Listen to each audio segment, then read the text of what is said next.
Hello everyone, welcome to a new video in this series, What Makes a Good? Today, one of the super interesting features of urban planning that is stairs in public spaces. And I'm trying to approach the question, what makes good stairs in public spaces? What makes stairs in public spaces good? In public spaces, stairs, in my opinion, have different requirements than in private spaces. And I want to talk about stairs by specifically looking at comfort, how easy, simple, nice are they to use, material, what material can they or should they be made from, but also something that I call flowingness, which is kind of like how fun it is to use it, but also how practical, how swift, how effortless, perhaps, which I guess goes kind of together with comfort, but I will want to talk about some specific aspects under the category flowingness. If we talk about comfort, I'm mainly looking at how high are they and how wide are they. Now, in architectural studies, there are certain formulas to, kind of come up with a nice ratio for stairs in public spaces. But these formulas aside, I think my personal opinion is that the wider they are and the lower they are, the better. I think that people would rather walk longer than higher over a shorter distance. Because I think, walking is not a problem for most people, of course, for some people, but getting higher, almost like climbing, exhausts like muscles rather quickly.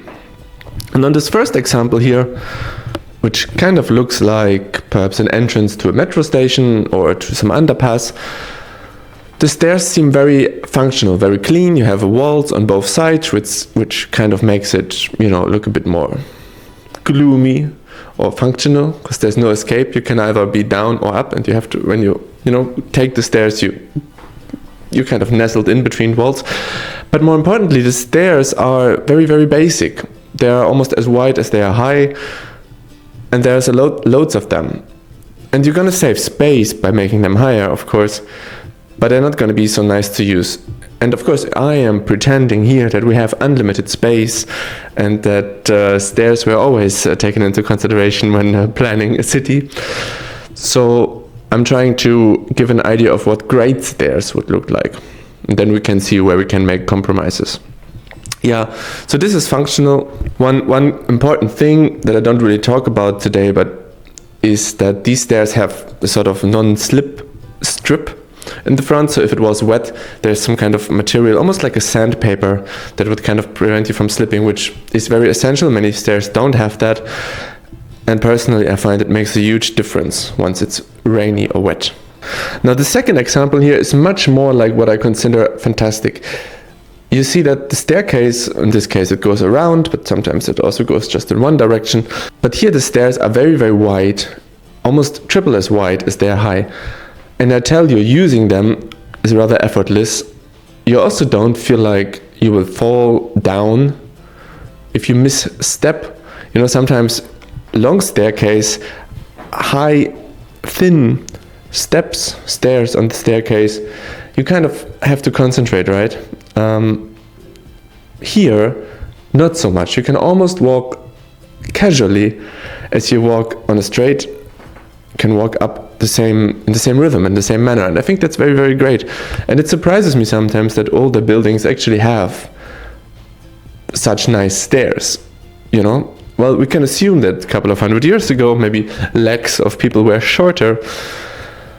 But still, this is what I consider very, very pleasant to walk, very, very great. Now, there is no non-slip strip, but again, we are also very definitely indoors, so maybe we don't need it. But at the same time, dust might be an issue. Dusty stairs would be still better to add this, even though if it would destroy the aesthetic. Here we have an example that is a modern version of, long, wide, but not very high stairs. Rather effortless. The shadow actually on this picture casts where I think maybe handrails should be, which I guess handrails is another topic.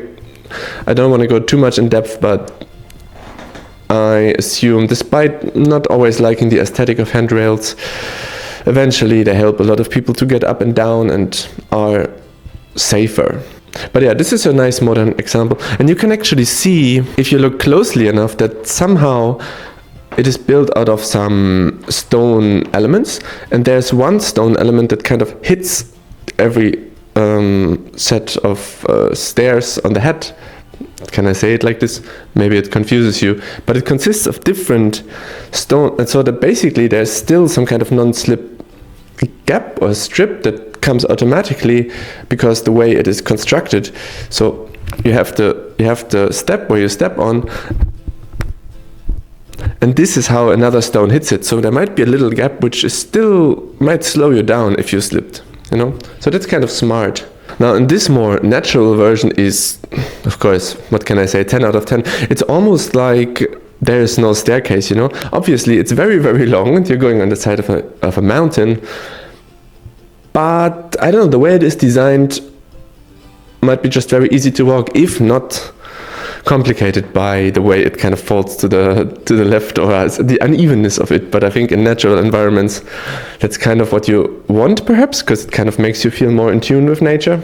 You have even the stone wall where you could even sit on if you wanted to all along the way, and you have a nice wooden handrail nestled in the side of the mountain. Absolutely beautiful. Now, material-wise, yeah, stairs come in wood, stairs come in concrete, stairs come in stone, stairs come in metal. I'm thinking about, you know, some staircase inside of a power plant that has this like perforated metal, where you always feel like, oh my god, if something slipped out of my pocket now, I would lose this phone, for example, forever. But here again, we have what appears to be an entrance to perhaps a subway, metro, something like this, underground shopping mall, an underground fancy club, I don't know. It looks very cold, it looks very clean, and somehow with stairs in particular, there's always this feeling of like, what if I slip, what if I fall, what if I stumble, and there are many other people around me, and they will also fall, slip, and stumble with me. So metal, because it's so cold, and I think on this picture even feels colder with the light somehow, it's just not very pleasant. It's clearly functional. It's something you can, like anything, you can just pressure wash with a water hose. It just feels cold. It doesn't feel nice. It won't make any sound, but it will make a sound, but the sound it will make on your shoes is also very clean. It doesn't have much vibrato to it, as some old set of wooden stairs would have. Whereas this one, already stone staircase, natural stone, much nicer. Now here width and height are not ideal, as I said, but at the same time it looks way more friendly. Especially I think because we are under some kind of roof, so it will make a nice subtle echo. The sound will reverberate, and you actually feel the material much more, which I think is nice because you can then locate yourself in the room. You can understand how fast or slow you're walking. You can understand a lot of things by just hearing yourself, whereas, you know, the previous ones, they just suck up all the sound or have no sound to them. It's just very clinical. Yeah, and of course, again, in these natural environments, here in this case, stairs that go up over some dunes on the beach. Very, very pleasant. This is just wooden. I can hear the sound it would make using it. I'm not the biggest fan always of these, like not having the, I call it headpiece, where you can basically just look through the stairs. I mean, I get it. It's kind of not only cheaper, but also, you know, you want to have a low impact staircase in natural environments because you don't want to just build up natural environments with materials. But yeah, it's strange. I mean, I guess there's this phobia of holes or like gaps when you always feel like something could fall into, you could get stuck there or whatnot. But otherwise, nice handrail out of wood. Yeah, that's questionable because of splinters. But otherwise, looks great fun to use it, and two people can pass. On all the previous examples, it was always built for masses of people, and that's a good thing, but the wider it is, maybe you want to place some handrails to make it smaller. But sometimes when you have handrails on stairs and the handrails go all the way along big stairs, sometimes in the middle, and you are trapped on one side, and let's say there's a slow person in front of you and you would like to go around it and you can't because there's the handrail in the way. So if you do make a handrail on a long set of stairs, maybe you want to add a break, an interruption to the handrail, so you could pass over to the other side if wanted or needed. All these little things that would add some flexibility. Now to my favorite category, which is flowingness. Now, as a young person, it is fun to me to use stairs that almost add or impose rhythm onto your way of walking. That is because they are long and wide and they're interrupted. So you have to walk a little bit in between, then you take the next stairs, maybe even make a turn, curve, down, next, walk a little bit, 3 stairs down, walk a little bit, 3 stairs down. Maybe sometimes it's in airports like this, or I guess there are more ramps, but that you have kind of different levels, but each of the levels is so wide and so long that you're actually going down, but over such a longer period of time, and you kind of develop this natural flowing, almost like some adventure park thing.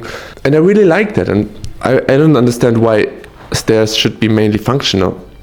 If it was only about functionality, then I think cities would look very different, but there's always some aspiration to make it also nice to use. Yeah, and this particular example I like because it has these platforms. Obviously, this is a very long staircase, but it kind of breaks down with these platforms. And yeah, it has handrails. Steps, I guess, are even fine. And I'm sure that running this down for a child is a lot of fun, because you can take breaks in between, and somehow you just flow nicer through the space. Even nicer is this, apologies for the picture quality, I had to take this off Google Maps because I didn't find an appropriate example, where basically the idea is the same. You have these platforms in between the stairs as opposed to one big staircase, but now you have also lights and benches added. Now, how great is this?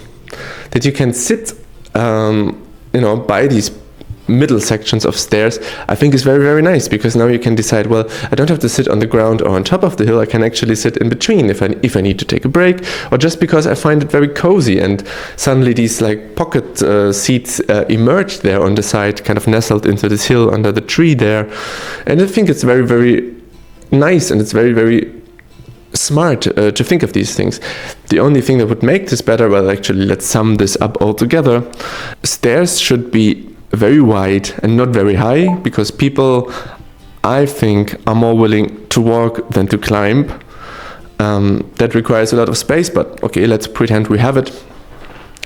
Then the other thing is provide handrails when necessary, but don't make them so that people feel potentially trapped, and maybe make them out of metal, the handrails, because of, splinters or what other crumbles you could get in your hand. Provide seats, make stairs an experience rather than just a way from getting, from bottom to top or something like this. Think about color and material. Make it an experience, I would say. Make an experience where people are not necessarily rushed, but also don't make them so that it will take forever to use them. Like, allow people to rush if they want, but also allow people with benches to sit, but make it the right experience for everybody, one could say. And I think material-wise, don't use something black, super white, cold. Use something that has a little bit of a vibrance to it, like perhaps some wood. If you can. I understand that sometimes in public space it's not so easy to use wood, if like 100,000 people use the set of stairs, but then maybe use some, as we've seen, some natural stone, or if you do use concrete, maybe you can paint it ever so slightly, just make it a little bit more cozy, because I think a long, dark, cold staircase can be intimidating to some people, and especially to older people, always provides some kind of hurdle to overcome. And I think with these things in mind, great stairs can be built. And I think it's especially funny about the series to like really think about these everyday objects and rethink them. You know, there are many architectural offices that spend a lot of energy and thought into these things. And if you are interested, there's this famous book by architect Rem Koolhaas where he, I think, takes apart, I think maybe the book is called SML-XL or something, but I think he talks about all these basic architectural elements and how they can be and how they should be and what you get when you do them like this and what you get when you do them like this. And yeah, have a look at the stairs in your city, and I thank you very much for watching, and I see you for the next video.